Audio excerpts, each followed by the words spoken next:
دیوبند نے اسلام کا پرچم دنیا میں لہرایا ہے، ظلم و ستم کے دور کے اندر حق کا دیپ جلایا ہے۔ دیوبند نے اسلام کا پرچم، دیوبند کا تعلیم میرے جی میں آ کہ میں 1000 روپے حضرت السلام علیکم ورحمۃ اللہ وبرکاتہ۔ مبسملا ومحمدلا ومصلیا ومسلما، اما بعد، قال اللہ تبارک وتعالی فذکر بالقرآن من یخاف وعید۔ اللہم صل علی محمد وعلی آل محمد كما صليت على إبراهيم وعلى آل إبراهيم إنك حميد مجيد، اللهم بارك على محمد وعلى آل محمد كما باركت على إبراهيم وعلى آل إبراهيم إنك حميد مجيد۔ میرے معزز محترم مخدوم بزرگ شیخ الحدیث حضرت مولانا فضل الرحیم اشرفی دامت برکاتہم العالیہ نے احسان فرمایا کہ مجھے چند لمحات اپنے ہی درس میں سے حضرت نے شفقت فرماتے ہوئے عطا فرمائے۔ آج آپ کی خدمت میں 22 جنوری 2022 کو چند لمحات عقیدہ ختم نبوت کے حوالے سے بات کرنا چاہوں گا۔ جامعہ اشرفیہ پورے ملک کا ایک نامی گرامی ادارہ ہے اور زندہ دلان لاہور میں موجود ہے۔ میں حضرت شیخ کے سامنے پڑھا ہوا سبق ہی سنا رہا ہوں۔ میرے دوستو، عقیدہ ختم نبوت اسلام میں اتنا بنیادی عقیدہ ہے جیسے انسان کے جسم میں دل ہے۔ سبحان اللہ۔ اگر کوئی جسمانی اعضاء اللہ نہ کرے کٹ جائیں تو بندہ زندہ رہتا ہے، لیکن دل ایسا عضو ہے یہ کٹ جائے تو بندے کی زندگی ختم ہو جاتی ہے۔ کسی اور عقیدے کے انکار پر کچھ لے دے کے بندہ مسلمان رہتا ہے، لیکن عقیدہ ختم نبوت کے انکار سے بندہ اسلام سے باہر نکل جاتا ہے۔ آپ کے یہاں 3 دن بعد ختم نبوت کورس ہے، ابھی مجھے بھائی مطیع الرحمان بتا رہے تھے، تو میں اس حوالے سے آپ کی خدمت میں کہوں گا کہ آپ طلبہ دورہ حدیث ہیں۔ آپ نے کچھ دنوں کے بعد طالب علم کے بجائے عالم دین کا ٹائٹل لے لینا ہے، تو آپ دورہ حدیث سے فارغ ہونے کے بعد ان حضرات اکابر کی زندگی کو اپنے لیے مشعل راہ بنائیں، اور آپ کے سر پہ یہ جو دستار فضیلت سجتی ہے یہ صرف 6 گز 5 گز 4 گز کپڑے کا ٹکڑا نہیں ہے، بلکہ آپ کے لیے گویا سفید ایک کفن کا بندوبست کیا جا رہا ہے کہ آپ مذہب، دین، اسلام، شریعت کے لیے اپنے تن من دھن تک قربانی دینے کے لیے تیار ہوں گے۔ اور میرے دوستو، عقیدہ ختم نبوت کے اس کورس پر میں ایک بات آپ کی خدمت میں کرتا ہوں۔ رسول اللہ صلی اللہ علیہ وآلہ وسلم نے جس شخصیت کو اس امت میں سب سے بڑا نرم آدمی ہونے کا ٹائٹل عطا فرمایا ہے وہ حضرت ابو بکر صدیق ہے رضی اللہ عنہ۔ حضرت ابو بکر صدیق کی نرمی، پیار، شفقت، محبت اپنی جگہ، لیکن عقیدہ ختم نبوت پر اتنے مضبوط نظر آتے ہیں کہ امت میں بہت بڑی مضبوطی کی بنیاد ڈال دی۔ آپ لوگ پڑھ چکے ہیں، میں حضرت کی موجودگی میں ایک بات عرض کرتا ہوں کہ حضرت ابو بکر صدیق رضی اللہ تعالیٰ کے دور اقدس میں ختم نبوت کے تحفظ کے لیے جتنے صحابہ کرام شہید ہوئے ہیں، اتنے بندے کل دور نبوی میں دنیا سے نہیں گئے۔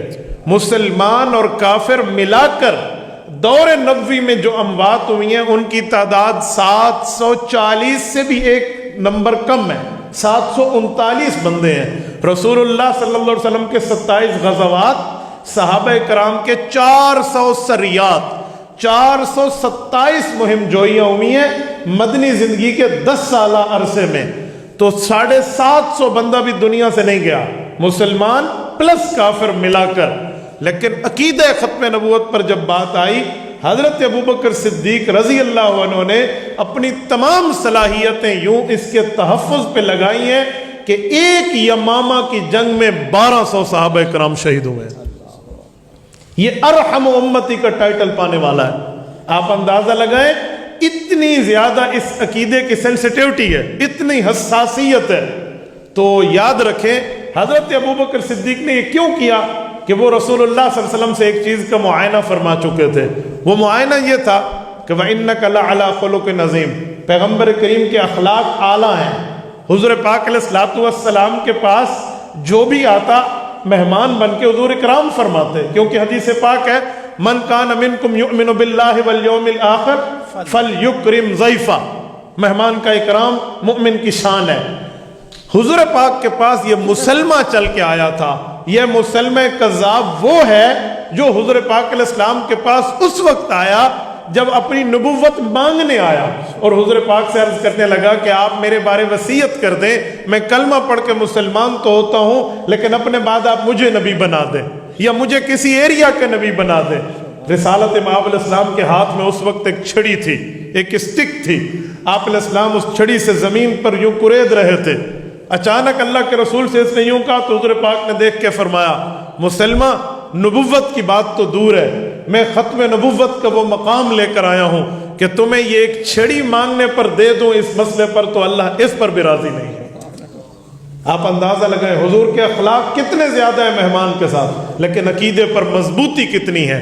حضرت ابوبکر دیکھ چکے تھے, اس لیے 1200 صحابہ کرام کی قربانی پر دریغ نہیں کیا, لیکن عقیدہ ختم نبوت کی حساسیت کو بیان کیا ہے عملی طور پہ.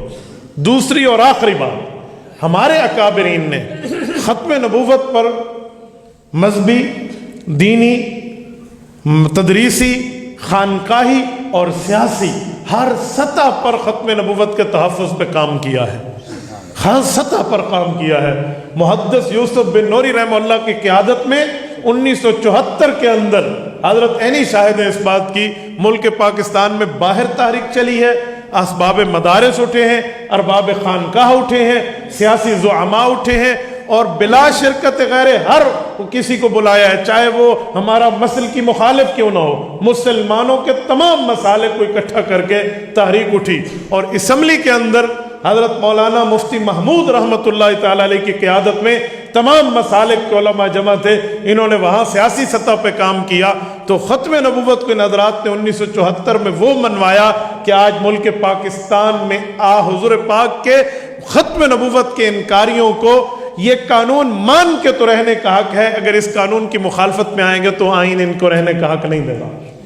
تو یہ ہر سطح پہ ان نے کام کیا ہے, وہ مدرس بن کے, مبلغ بن کے, اسی طرح وہ خانقاہ میں ایک شیخ طریقت رہ کر, ایک سالک کی حیثیت سے, ایک سیاسی کی حیثیت سے.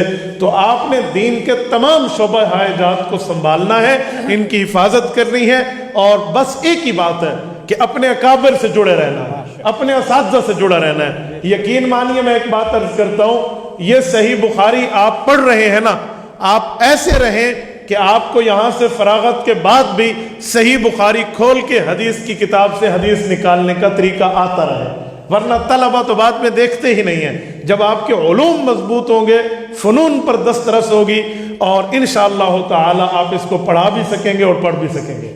اور اپنے اکابر, خصوصاً میں جس جگہ بیٹھا ہوں, حضرت مولانا مفتی محمد حسن رحمہ اللہ, اس طرح اتنی باقی اکابر, ان کی سیرتوں کو پڑھو, ان کے احوال کو پڑھو, ان کے باقی معاملات کو پڑھو, تو آپ کی زندگی میں کسی نہ کسی موڑ پر کوئی نہ کوئی الجھن آئے گی تو وہ یہاں سے انشاءاللہ تعالی حل ہو جائے گی. میں آپ کی خدمت میں حضرت سے ایک بات عرض کرتا ہوں. حضرت نے فرمایا کہ میں نے ڈیرہ اسماعیل خان نہیں دیکھا, قائد ملت اسلامیہ مولانا مفتی محمود رحمۃ اللہ علیہ کا شہر ہے. میں حضرت کو بستہ گزارش کرتا ہوں, جیسے فرمائے ہمیں یہ شفقت عطا فرمائیں, ہم میزبانی قبول کرنے کے ہماری میزبانی بھی قبول فرمائیں, اور ڈی اے خان کو اپنی قدم بوسی کا شرف عطا فرمائیں. اقول قولی ھذا واستغفر اللہ وآخر دعوانا ان الحمد للہ رب. بسم اللہ الرحمن الرحیم. میرے عزیز طلباء, اس قدر محبت بھری مختصر باتیں، ایمان افروز باتیں، اللہ اکبر. کہ میں کہتا ہوں یہ چھوٹا سا سبق جو چند لائن کا انہوں نے دیا ہے زندگی بھر کام آئے گا انشاءاللہ، اس کا بڑا نفع ہوگا.